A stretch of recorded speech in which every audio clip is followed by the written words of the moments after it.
Hello, everybody. Welcome to CEO Table Talks presented by Work It Daily. My name is JT O'Donnell. I'm the CEO of Work It Daily and your host. And today we are going to be talking about how communication failures by executives is costing companies millions. You know, it's funny, before we got on here today, and I'll bring my guests on in a moment, we decided on this topic a while ago. And I feel like the moment we announced it, we have just seen story after story in the media these days of CEOs and executives really making some missteps in what they've said. And we all now know that you can go viral for all the wrong reasons. And so with that in mind, we thought it would be really important for us to have a discussion around how to do this. And I have an all-star cast today. I have 4 CEO coaches from throughout the United States. They are all Vistage chairs from Vistage Worldwide, which means they regularly and consistently coach CEOs and their executive teams on how to be successful and how to perform at their highest level. So without any more time wasting, let me bring them up here. Hello, Kirsten, Mike, Mark, Nora. Great to have you all here today. Hello. Thank you, JT. Looking forward to it. So I'm gonna go right to you, Kirsten, because you talked about that. I want to talk about the why, like what's happening here. And you made a mention that 85% of business issues are relationship issues. And I think by default, we can say that those relationship issues are largely happening because of communication challenges, right? So why do you think this is impacting so many leaders, and what can we do about it? Yeah. Thank you, JT. Absolutely. I personally think it stems from that as leaders, and certainly when I was a CEO, I didn't get a course or a degree or a certification in how to create and manage healthy relationships, right? And oftentimes for leaders, relationships might be the thing they're spending the least amount of time doing because they don't consider it the main job, right? They have so many responsibilities and pressures as a leader. And sometimes the higher we go, the products of leadership, the what we do, those leave behinds, they start to shift from tangible things actually to these meaningful relationships. Relationships are the platform through which all other work is done. So how do we help leaders develop better relationships?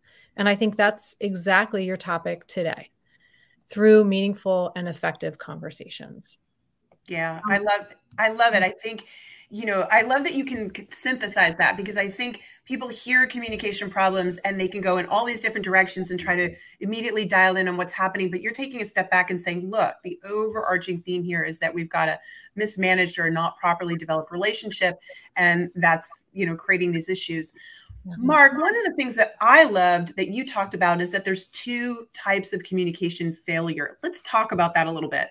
Right. Thanks, JT. And Kirsten, I love what you had to say about that. I do see that communication failures fall into 2 categories. The first is the wrong message, or even worse, no message at all. And the second is not communicating enough. And failing in either category can cost millions, if not the death of an organization. You know, yet with focus and courage, they're easy to fix. In a sense, CEOs have a pretty simple communication playbook once you have the organization's foundation in place. And that foundation consists of mission, vision, and values. Focused and courageous communications hardens the foundation, preventing costly or sometimes even catastrophic failures. The CEO's words, you know, they must always point back to the company's organizational foundation. Messages to employees, clients, vendors, and the public at large, they all need to reinforce what you stand for, no matter what the situation. From crisis to mundane, craft the message derived from the foundation. And once the message is set, repeat, repeat, repeat, repeat. This is where courage comes into play. Employees, clients, vendors, and the public at large, they'll never leave you because you stick to a foundational-based message. CEOs must really believe in their foundation, focus their communication on that foundation, and have the courage to repeat it forever. Thanks, JT. I love that. I love this idea of foundation, because now you're creating that sense of consistency. You know that I'm here always talking about branding and how the power of branding and how important that is. So you've got your foundation, but now, Mike, I want to pivot over because you've talked about this idea of connection mindset versus confrontation mindset. And I think that gets really interesting because you can have foundation, but if you're not presenting it the right way, you're still not going to deliver. It's still going to be a problem. So talk us through the difference between those two and which one you prefer.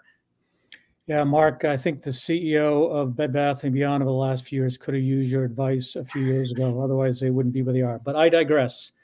Yeah, thank you, JT, and everybody. I appreciate the time here.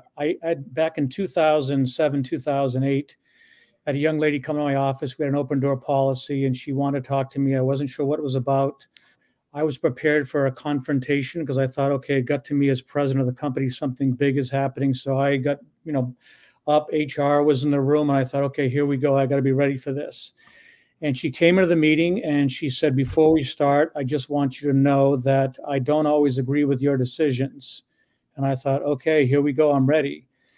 And then she went into a very connecting conversation, I would say, because she said, look, I want you also to know that there are decisions that get made in this company. And I understand that I have a voice, but I don't have a vote to make that final choice. Only one person can. And I just want to thank you because every time a decision gets made, whether it's something good in the business or something difficult, you always gather us together. You explain the need for change. You then explain that you took the internal organization's point of view. You reached out to some people internally, talked to some people outside, got perspectives. You walk us through the options that were considered so we can see which ones were considered. And then you pick one. And she said, but not only that, and this is where the connection, I believe, comes in versus a confrontation in this dialogue and also how you handle this. She said, you then walk us through why it matters to us, because too many times as leaders, we're always trying to use logic, and people really make decisions on emotion more than logic. And I would say to them, look, I mean, you make a salary of $50,000, you get taxes taken out, and then your other expenses in your personal life. So again, trying to connect with them on something that they can relate to versus saying, well, the company's not making money and you're not doing your job and so on. That's very confrontational.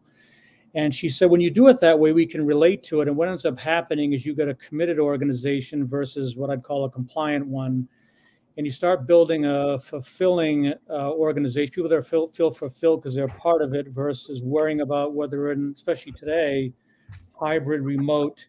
And I think you start building this sustainability in your culture versus I got a strong or weak culture. So, and I think today, even though it was 15, 16 years ago, I think it's super relevant today and more than it ever has been.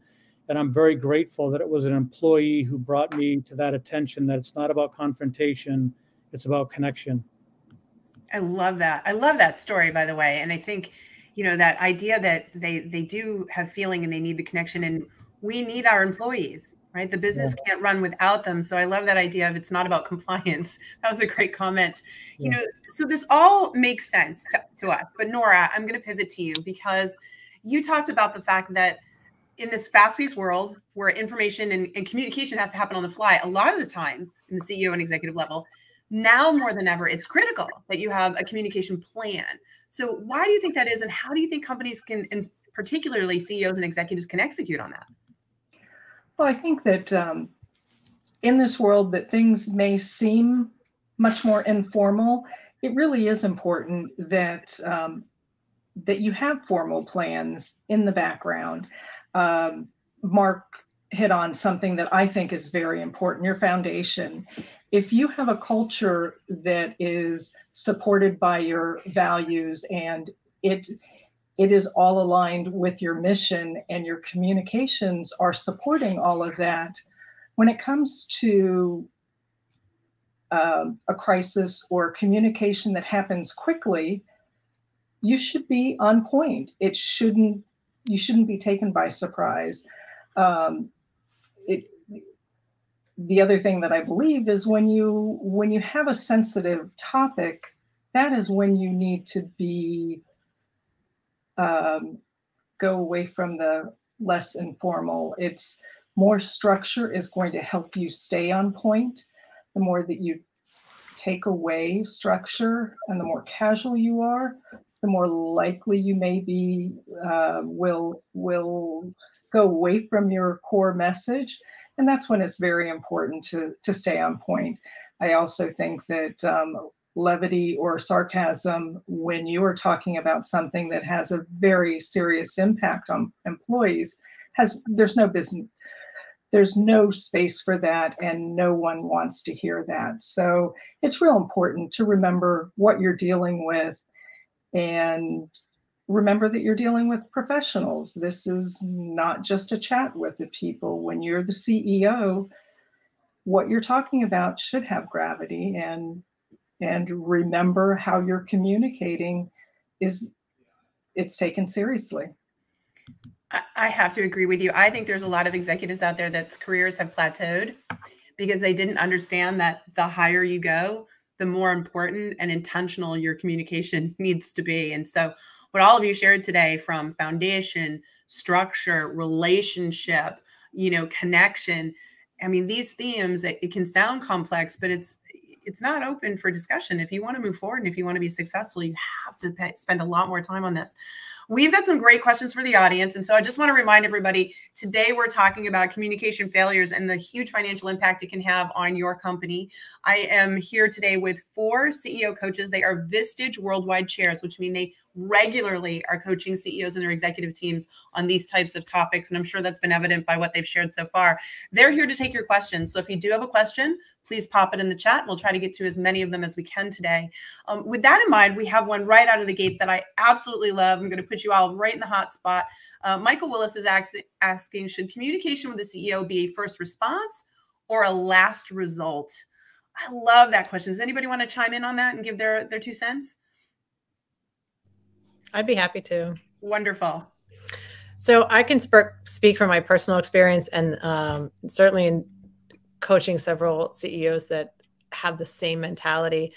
I believe CEOs need to be seen and heard a lot more in their companies than some are these days. When you put your CEO behind so many different layers, there's a lot of questions, right? What are they thinking? What are they doing? What are they actually doing? Are they really doing anything, right? When you're not connected and your employees, who are humans, right? They want to know that their leader is a real person who cares about them. You can't outsource that. Yeah. Right? I think there has to be real, direct, and authentic connections between leaders and their employees. You make the weather, right? You bring the weather as the leader. So you need to walk around, you need to see employees, you need to be having those what look like impromptu conversations, but to Nora's point, you need to be clear, concise, and on message every time. These are not accidental conversations on your part, but certainly to the employee, it looks like you just ran into them. And for them, that made the world. Nora, Kirsten, I absolutely love that. I remember working for a company where the CEO was always kept an arm's length from everyone.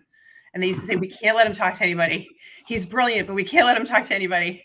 And I'm so glad those days are gone. Like, you can't do that anymore. It doesn't end well. JT, there's a CEO was telling me a story that when he'd go to his office, he would go to the right because that's where his office was. And his assistant came in one day, he was new with the company, and she said, you always go to your office the same way. And of course, he's like, well, of course I do. It's the shortest way to my office. She goes, I know, but you're missing all the employees and they're not feeling heard, seen. And I don't think you're getting the best out of them because I don't really know who you are. And he was like, really? Does that really matter? And so he told me he started taking a left instead of a right, and he started stopping at people's desk and office. And he said, not only did the morale start to elevate, people started to feel like they really knew who this person was. They started to get behind him. Statistically effective communication when change is happening, like he's a new CEO, I think 3.5 times increase in performance, productivity goes up dramatically. I mean, there's a lot of real business case studies for this, but something simple like that, just knowing to walk to the left and the right, mix it up. Mm-hmm. People just aren't thinking of that stuff. Can be that simple sometimes to get started for those who are not used to doing it. And that's a really great point, Mike. And I get concerned when we are in all virtual work environments these days. We've definitely gone, I think hybrid's here to stay for sure. So there isn't that simple walk by a desk anymore that, CEOs and executive teams now have to think about, how am I going to make that kind of much needed communication and connection happen, right? It's really fascinating these days. We have an interesting question. I want to bring it up here from Talika, and I'm going to paraphrase it a bit. And she wants to know, how do you tackle the situation where you have executives who are coming across less competent or are creating unclear communication, creating conflicts, things like that? How do you address that? So I think we've got a lot of people here who are saying, I'm seeing what you all are talking about today in my executive team. Is there something I can do about that? Do you all have any suggestions? Well, I think that is something that you need to address. It would depend where the person is. Is it the CEO? If so, where are you in the organization? I would go to the person you report to and talk to them. Have they seen it? I have seen situations like that where a COO and the president really were at odds, and throughout the organization, people saw it, and there was coaching that had to happen. Eventually, the COO ended up leaving the company, but the issues that it caused, and the COO, unfortunately, didn't want to admit that there was a problem, and that can happen, but eventually it will cause a big enough rift in the company if it's not addressed. So it is something that has to be addressed. It will depend on what your situation is. You may or may not be able to address it directly, but I think it is a courageous thing for you to address. And you need to be careful how you address it depending where you are in the organization. Yeah, makes total sense. JT, if I could add. Absolutely. Depending on, to Nora's point, like where you are in that situation that was added, and I didn't get to read the whole question. One of the best things that I learned as a leader was from my direct reports was when I was unclear, I made it safe for them to ask questions. And before I made it safe for them to ask questions, they still asked questions, right? And so they helped me become clearer. And so I think that's what's in the hands of the person asking the question. You can ask questions, and maybe you have to be careful in how you do it, respect the authority when you do it, and just say, I really want to meet your expectations. I'm having trouble understanding this part here. Can you help me? Maybe clarify this part for you. And I think that's just something that's within your circle of influence, right? And can maybe move the ball forward.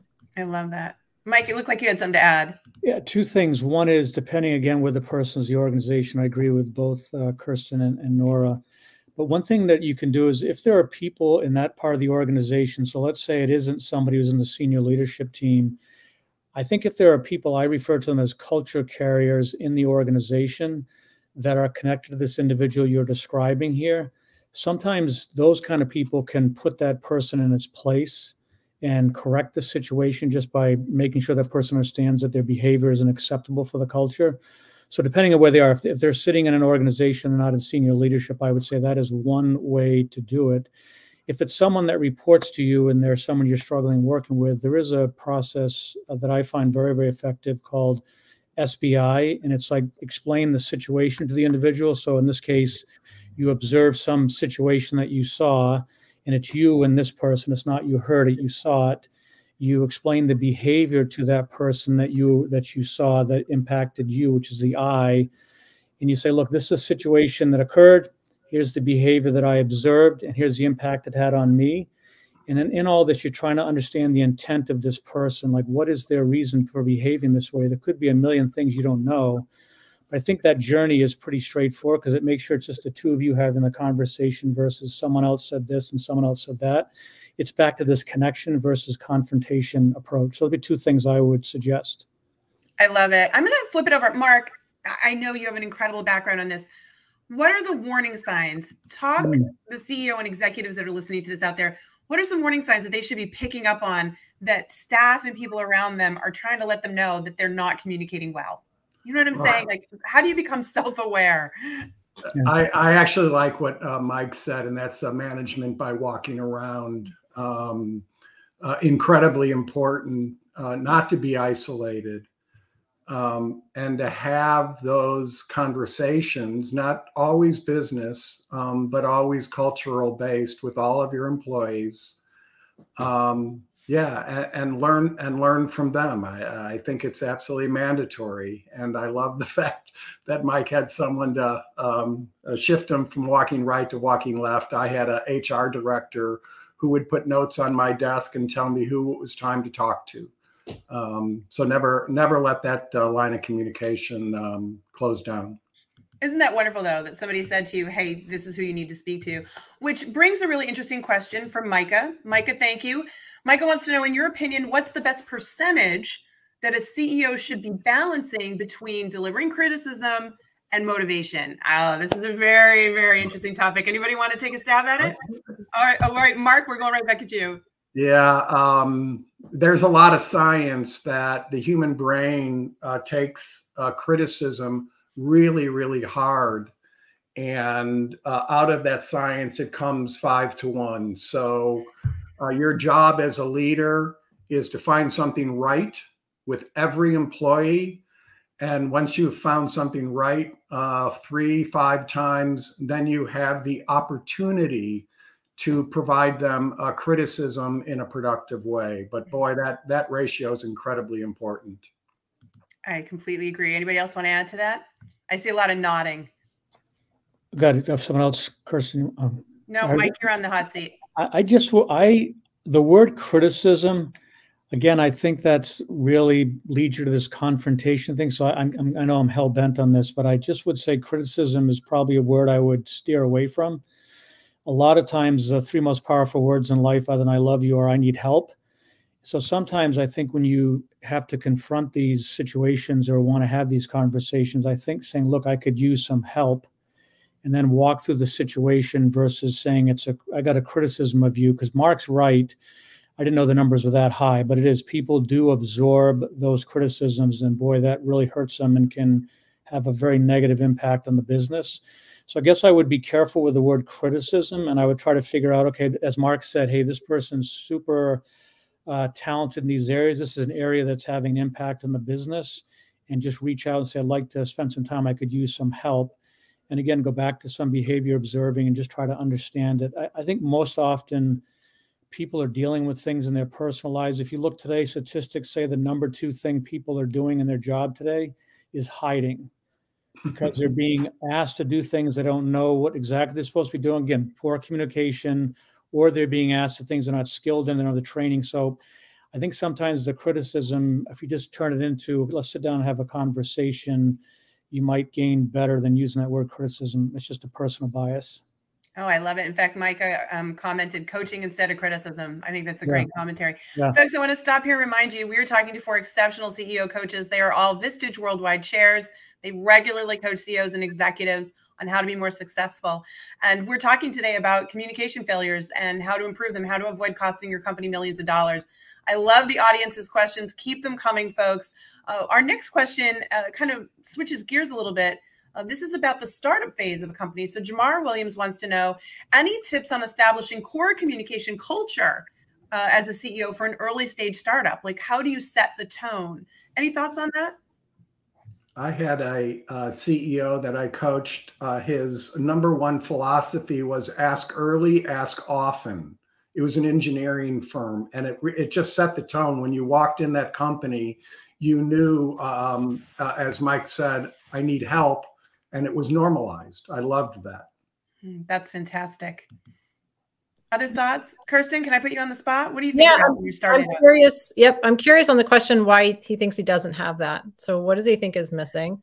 And what does he want to see instead? Right. So I would dig a little bit deeper on that question, but I think it starts at the top. So how is the leader first walking around and emulating what he or she wants to see and making it safe and recruiting that from the people around? And dovetailing both the last question and this question together, people do things because of what happens to them when they do it. So what happens to your employees when they're given feedback, when they do speak up, right? Do good things happen to them when they behave in those ways, or do bad things happen to them? when they do those things, right? Look for those consequences, because we need to be arranging better consequences for employees if we want different behaviors out of them. Yeah, well said. Mike, dive in. Yeah, just one thought, especially since it's a starting organization. I believe whoever this individual that's running this company needs to be crystal clear on what they want that culture to be, who they are, and what their expectations are. So it's really, they got to themselves establish it. And then they just got to demonstrate that behavior every time they go around, because no matter how many signs you put up, no matter how many words you say, it's about the behaviors that people respond to. But I think that individual needs to spend some time saying, what is it I'm trying to establish here? What is it I'm trying to create here? And get real clarity, because without clarity, then the rest of the stuff doesn't work. And the second suggestion would be, a guy named David Friedman wrote a book on culture, phenomenal. And it's about behaviors, real straightforward, very simple to implement and execute. And I would suggest following him a little bit. He's a terrific person to kind of kick off, because he built his own company off of that. And then he created his own company that he does out and speaks on it. So that would be my second suggestion.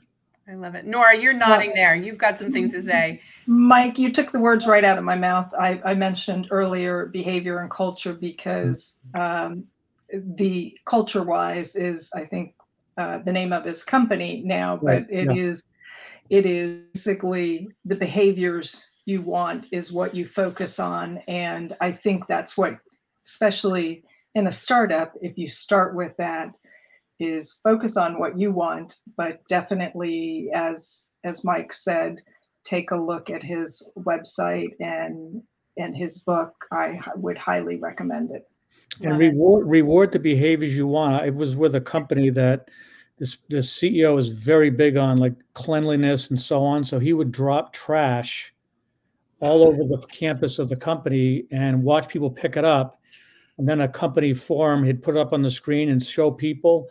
And I'm telling you, even after he left and sold the company, people that have been around a long time still continued forward. And really, so I think just up front, just keep establishing those things that are really important to you, and your behavior, your organization will start picking up on that, and that'll build the culture you want. But you got to be really clear yourself. Otherwise, people are going to be confused. I love it. All right. We've got a couple of questions that I'm going to paraphrase together around nepotism, family business, when family members are in there together, and how communication gets difficult, specifically how people feel they can't communicate, that maybe, they're not happy with how an executive is presenting. Thoughts on that? I think all of you have probably counseled family-owned businesses or, businesses with several members. Mark, you're nodding. Let's start with you. It is a complicated problem because of the relationship. But what I've heard in all of my colleagues' comments so far is focus and courage, and in a sense, mundane. You have to have a set of values that allow for open communication. And with family, you actually have to open it up and admit that there is a tie, and admit that even though there is a tie, you still expect open and honest communication. It's nothing you can hide behind. It's something you have to lean into. Most definitely. Others? Mike? JT, part of this we haven't really got into, which is a whole nother dialogue, is trust. I mean, so much of this work that we're talking about, if there's not trust, if it's a low trust organization, I think I'm a big fan of the book Speed to Trust by Stephen Covey. I mean, it's all about either building trust and get a dividend out of it, or you got to trust tax. And I think if you don't have trust, which a lot of family businesses, based on the question that was asked, do run into that, and people aren't clear. They're not sure if the intentions are real or not. So there's a lot of confusion. So I think it all depends on how much trust. I would say, though, if you're in that organization, whoever does report to you, whatever part of the organization you're involved in, there's no reason to say you can't go build the kind of, quote, culture you want within the organization you have impact on. Now, if it gets really toxic, you can certainly leave the organization, but you should be able to take whoever you do have responsibility and accountability towards and build the kind of leadership and culture you want. That'll sometimes, I've seen that actually start to help the rest of the organization and go, wow, that's really working over there. People are really happy. it can start to transform. So it's almost like going down to up, sort of having an internal, down to up communication strategy can actually work sometimes, depending on how influential that particular group is. So don't get totally discouraged by it, but it can be very frustrating for sure. Definitely. Nora, Kirsten, anything you want to add? You in agreement? Yeah, definitely agreement. I just say name it, bring it above the waterline, and use the strategies of good communication. In most family businesses, I've seen facilitation be the best strategy. Bringing in somebody without a pony in the race to, facilitate the conversations, work the family through what do we all agree on, and how are we going to get there. Right? The how and the why are always two very different things, and we might have a lot more agreement on the why. And it's really the how that we're disagreeing on. And somebody neutral can come in and really sift through all of that. And I think I've seen that be the most effective strategy. Yeah, that's a great observation. Love it. All right, team, everyone, this has been an amazing session. I want you right now in the comments, what was the biggest aha moment you had today? Please, if you're participating in today's session, in the comments, let our CEO coaches, our Vistage chairs know what was most insightful and helpful today. Also want to remind you that the CEO Table Talk series is happening here every single month. So please go over to workitdaily.com, subscribe to our newsletter, and we will be able to remind you of all the upcoming events.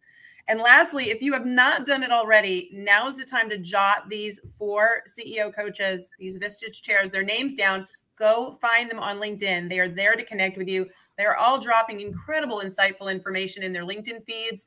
And if you customize the connection request, please let them know that you saw them on CEO Table Talk. That's how they'll know to connect with you. As like I said, the knowledge that we have here, the years and years of knowledge and expertise is really quite amazing. So chairs, I want to thank you so much for your time. And I want to give all of you the last closing word. So Nora, I'm going to start with you. What's the last thing you just want to remind everybody about communication today?